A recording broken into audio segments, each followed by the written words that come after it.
This week on the Retirement Quick Tips podcast, my husband and I are discussing the top 5 money issues that can break a marriage. Today, we're diving into a common marriage and money issue, and that is materialism. Now, one of the issues with marriages that can cause a lot of strain is a difference in money types. And you hear this a lot, like one person's a saver, one person's a spender. Hopefully not both people in the relationship are spenders. But when you have conflict over priorities, like I'm a saver and Troy's a spender, or vice versa, that can create a lot of disagreements and conflict.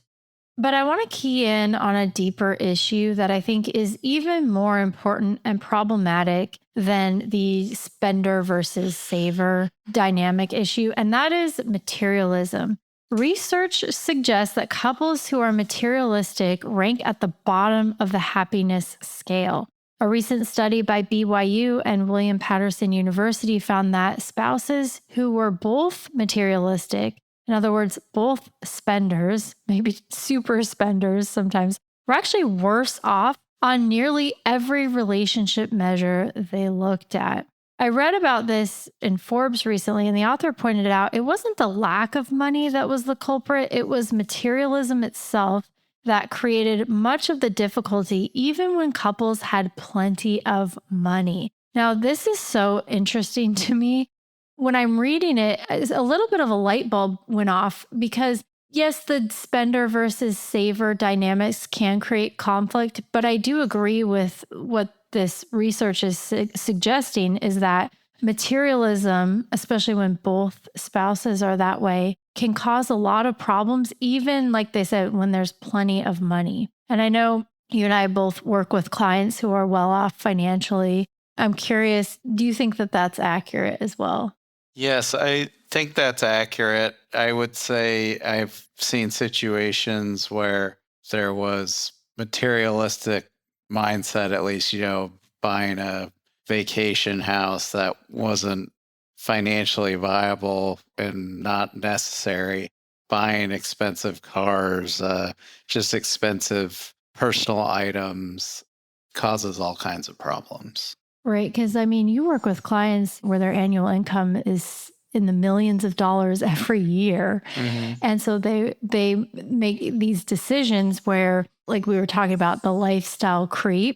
But I find it interesting that if, in my own perspective with working with my own clients, if the clients really get that, if they kind of let that run away from them a little bit, like you were saying, they buy the vacation house, they buy the expensive cars, like these aren't just one-time purchases. They require a lot of maintenance and upkeep, and you got to pay the loan on the car. You got to pay your bills every month. And so it can put you into a situation financially where then you're stressed out, and then that strains the marriage. And I think couples who are materialistic often get into that trap a lot more than people I see or couples I see who aren't as materialistic or aren't as concerned about spending decisions or kind of keeping up with the Joneses. Yeah, that's fair to say. It's just a massive problem that could easily be avoided. And it's hard too, because I think a lot of times you and I are in unique positions, especially you, because your tax return and your tax situation, your income, it doesn't lie. So you know exactly hope not. You know exactly what your clients make in terms of income. And then you can see the other things like the assets they own. You can see the retirement account balances, the other investment accounts. You get that full picture of their income, their debts, their assets. And so it's very easy to tell when someone is out of balance. Like they may have a high income, but they also have a ton of debt. They've got, 3 houses and 10 cars, and they can't keep track of it all. And it's causing a lot of financial stress. Mm-hmm.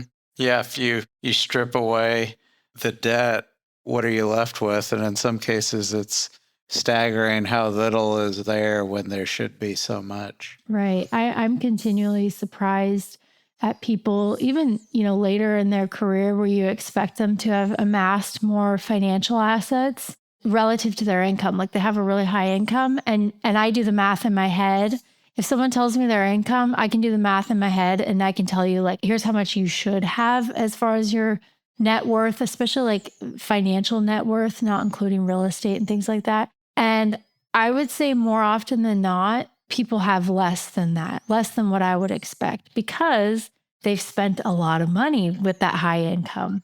Maybe not much to show for it in a lot of cases. Sure. And, we can't paint everyone with the same brush. I mean, there can be different reasons for that.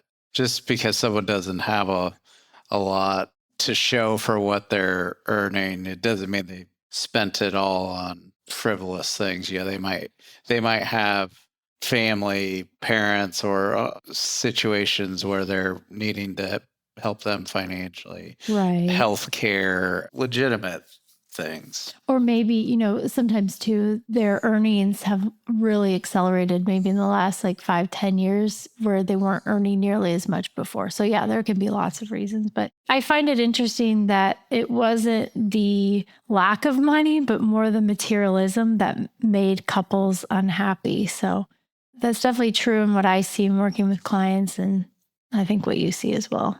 All right, that's it for today. Thank you so much for listening. My name is Ashley Michikay, and this is the Retirement Quick Tips Podcast.